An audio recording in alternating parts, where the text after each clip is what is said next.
Masasabi mo ba sa sarili mo na ikaw ay isang humble? Pag-usapan po natin yan sa devotion natin na ito. Magandang araw po sa bawat isa sa inyo. Welcome back to our 365 Daily Devotions Seminary Edition. Binabati ko po muna happy birthday si Sister Margaret Sapuway. Hello po sa inyo at nakikigalak po kami sa inyong kaarawan.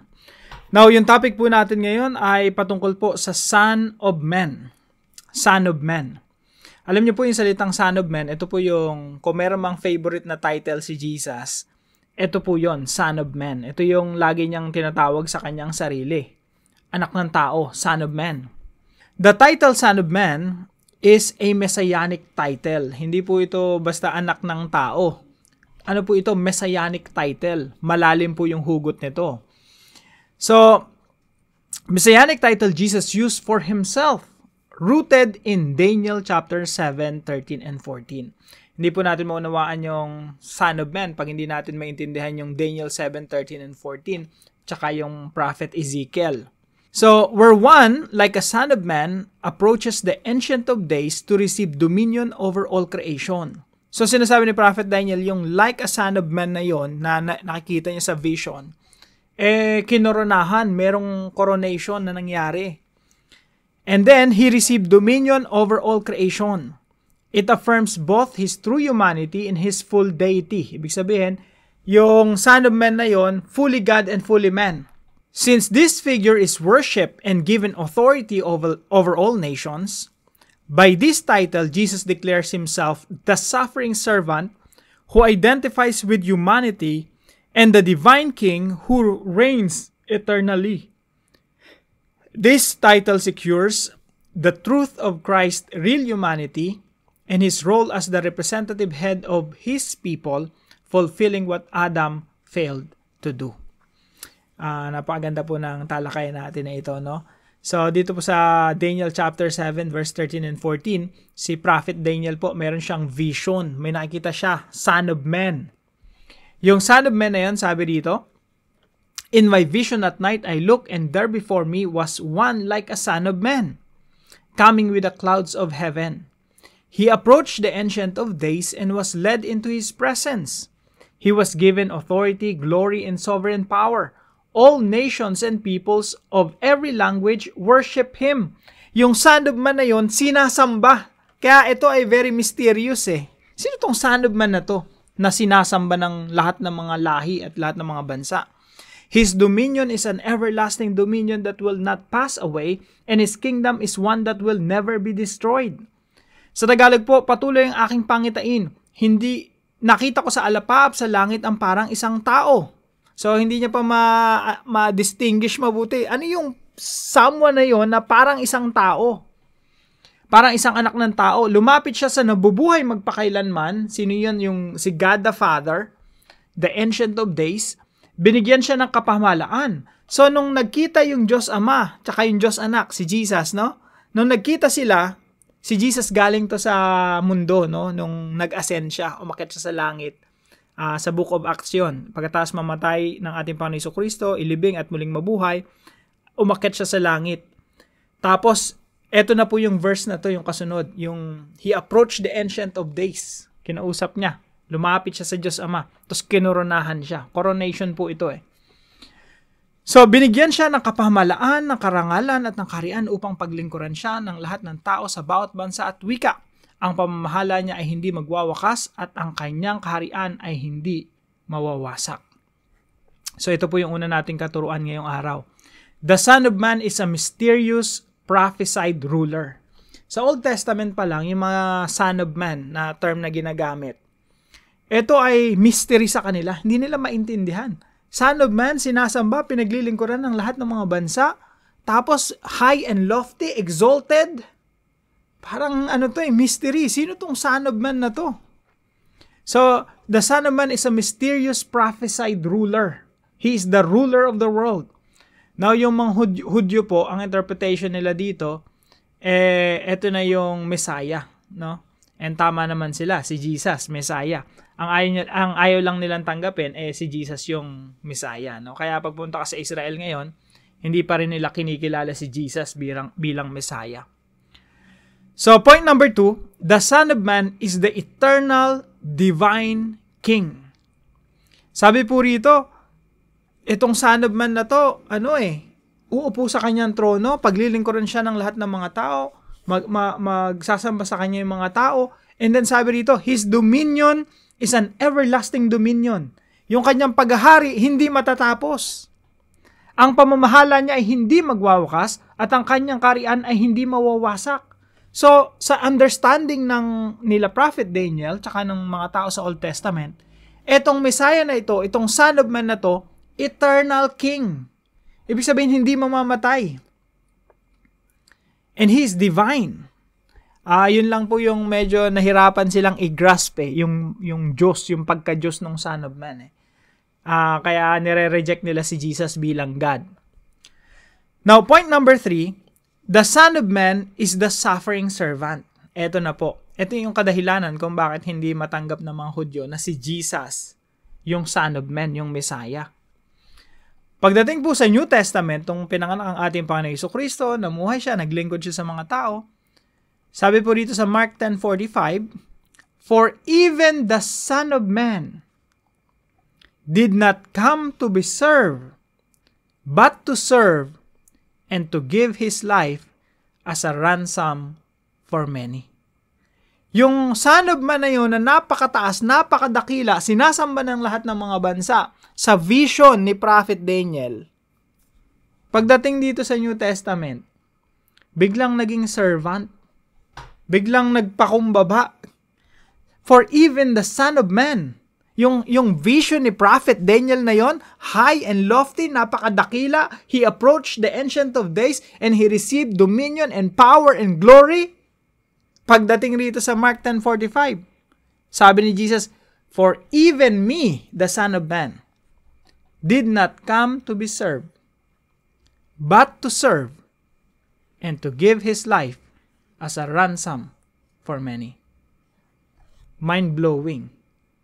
Sapagkat maging ang anak ng tao ay hindi na parito upang paglingkuran. Si Jesus hindi na parito upang paglingkuran. Salip siya ang naglingkod. Sabi po rito, kundi upang maglingkod at ibigay ang kanyang buhay na pantubos sa marami. So the Son of Man is the suffering servant. Noong makita nila na yung Son of Man, yung Messiah, isang anak ng karpentero, hindi nila matanggap ng mga Hudyo. Sa halip, ipinapako pa siya sa krus. Pinatay. Pero pinatunayan ng Diyos na siya nga yung Son of Man nang muli siyang bunuhay at siya ay umakyat sa langit at umupo doon sa kanang trono ng Diyos. Alinsunod sa propesiya ni Prophet Daniel and Psalm 110 verse 1 na si Jesucristo, He will sit on His throne and He will reign forever and ever and He is not going to die. He is the divine King who will rule forever and ever. Now, ano pong matututunan natin dito mga kapatid sa pinag-aaralan natin ito? Mamaya po sa separate video natin, talakayin natin yung medyo theological part nitong Daniel 7, 13, and 14. Ngayon po, i-apply natin sa ating mga buhay. Number 1, ako po personally, ito talaga yung natutunan ko rito pagdating sa pagpapakumbaba ng ating Panginoon. Lead by being a servant of all. Isa pong natutunan ko sa Panginoon Jesucristo, si Kristo po yung naging tagapaglingkod ng lahat. Isipin niyo po, ikaw at ako, pinaglingkuran ni Kristo. Sa papanong paraan? 2,000 years ago, siya yung naghirap doon sa krus ng Kalbaryo. Pinaglingkuran niya tayo sa pamamagitan ng pagkamatay niya doon sa krus. Isang klase ng paglilingkod na sobrang pagpapakumbaba na yung Diyos kinailangan magkatawang tao para mamatay doon sa krus ng Kalbaryo. Bakit yung Diyos kasi hindi mamamatay Pero yung Diyos pag nagkatawang tao, pwedeng mamatay. Kaya po ang ating Panginoon Jesucristo, nagpakumbaba siya from being God to being man. From being a person, hindi lang basta tao, mas bumaba pa. Naging alipin, naging tagapaglingkod, servant. Hindi lang basta alipin na tagapaglingkod, mas bumaba pa. Namatay doon sa krus ng Kalbaryo. So ano pong matututunan natin doon? Mga kapatid, si Jesus yung leader ng lahat, pero siya yung naglingkod sa lahat. Siya yung pinaka nagpakumbaba. He became the servant of all. Pangalawa po, live with humility of Jesus. Mamuhay po tayo ng mayroong pagpapakumbaba katulad ng sa Panginoong Jesucristo. Kaya po yung tanong natin dito kanina, masasabi mo ba sa sarili mo na ikaw ay nagpapakumbaba na o isa ng humble na tao? Nakakahiya sa harapan ng Panginoon kasi wala naman talaga tayong may pagmamalaki. Wala naman talaga tayong may pagmamayabang. Mga basura lang tayo, kumbaga ikukumpara tayo sa Panginoon. Mga langgam lang tayo na, mga nagtaksil sa Diyos na mga insignificant, walang value, walang halaga. Filthy. Pero tayo pa yung may lakas ng loob na magmayabang, Ano ba yung pagmamalaki natin? May nabili lang tayo ng mga bagong properties, mayabang na tayo, di ba?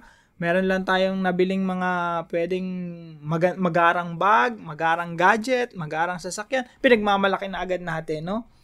Yung iba nga na maraming mga na-acquire sa buhay, todo bongga dyan, binubongga dyan sa social media. Parang, may pagmamalaki natin sa harapan ng Diyos? Si Jesus nga, siya yung dapat may maipagmalaki. He is the owner and sustainer of all things, of all creation. Pero siya, nagpakumbaba.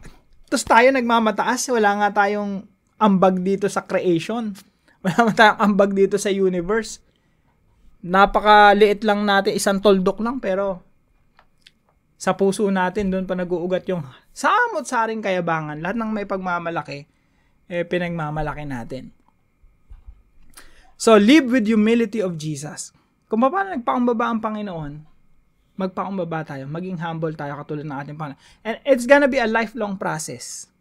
No, kasi pag mineditate mo yung humility ng Panginoon, talagang Philippians chapter 2 po yan, no? Ibang klase yung humility ni Jesus eh. And yun yung model natin.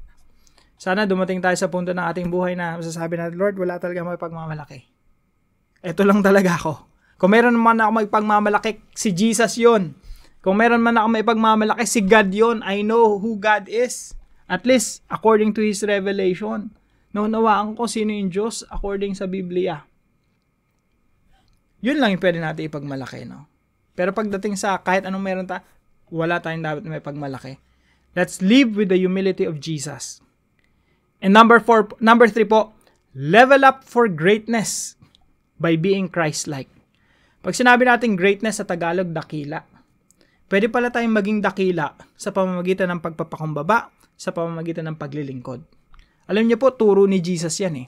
Sabi po sa Mark chapter 9, verse 35, anyone who wants to be first, sabi ni Jesus, gusto mo bang mauna?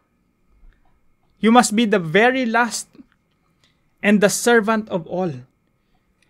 Gusto mong maging pinakauna sa lahat? Siya dapat yung pinakamaging huli sa lahat at maglingkod sa lahat. Mark 10:43-44.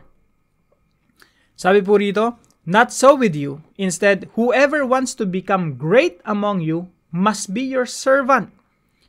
And whoever wants to be first must be slave of all. Gusto mo bang maging dakila at pinakamatanyag sa lahat? Magpakumbaba ka. Maglingkod ka. And you will be great like Jesus. Now, para po sa ating discussion, what can we learn from the humility of Christ? Ano matututunan natin sa pagpapakumbaba ng ating Panginoong Jesucristo? Tayo po'y manalangin. Heavenly Father, you have exalted Jesus to the highest place, that at His name every knee should bow, in heaven, on earth, and under the earth. Every tongue confess that Jesus is Lord. I am humbled by the truth that Jesus stepped down from heaven to earth and became the servant of all when He died on the cross. Who am I to be proud or arrogant? I am nothing. Yet at times I feel lofty when in reality I'm sinful and unworthy. Forgive me for my pride. Humble me, Lord. Make me a servant. I want to become great by following Jesus' path of humility. I pray this in Jesus' name. Amen and amen.